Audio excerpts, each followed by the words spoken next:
Hey everybody, it's Jasper Smith, aka Mr. Build Wealth, and I'm here today to talk to you about how to build credit. There are 3 credit bureaus.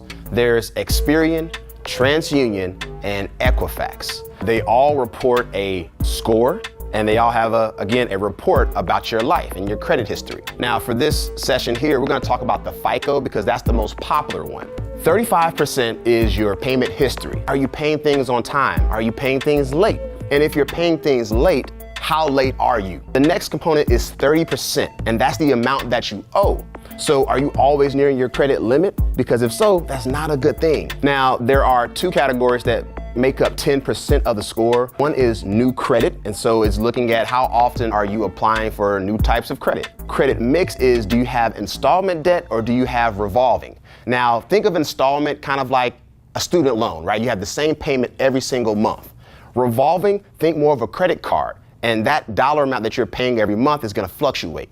And then the last 15% is the length of history. So how long have you had that credit card? How long have you had that loan outstanding? It's really important to have good credit for a number of reasons. One, if you're looking for an apartment, the landlord may pull your credit report to see if they can trust you with actually making the rent payments. So if they're looking at your credit history and they see that you're always late on paying your bills, then they may think you're not gonna pay your rent on time. Also, your employer may look at your credit report because it tells a story about you. You know, again, can you use somebody's money? Can you pay it back on time? It does take some discipline, but maybe for that job, they're looking for somebody who is disciplined. I know we think credit is bad sometimes, but credit can really be used to your advantage to get a lot of things that you like. So again, I know we've heard a lot of bad things as it relates to credit and all things about it, but it's not a bad thing. It's just if you learn how to manage it and you can be disciplined on paying back things on time, using credit can be a really phenomenal tool. And again, don't think you have to spend a lot of money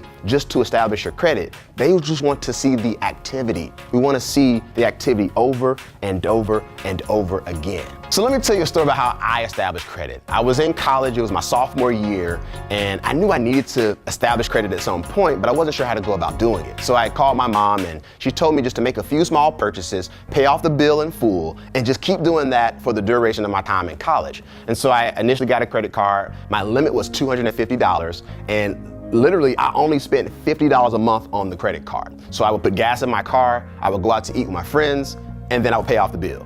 And I did that from sophomore year, junior year, and senior year. So after that 3-year period, I had shown the bank that they could trust me, that I could borrow the money and I could pay them back on time every single time. And so from that standpoint, I always had good credit because I had a great start. So here's what I want you to do. If you haven't started your credit journey just yet, it's time to get started. So if you're not sure about what to do, hit me up on Instagram, Jasper Smith, Mr. Build Wealth. I'm here to help you. But also too, we're gonna be doing another video here shortly about how to repair your credit. So make sure you tune in. And also, if you haven't already done so, make sure you hit the subscribe button.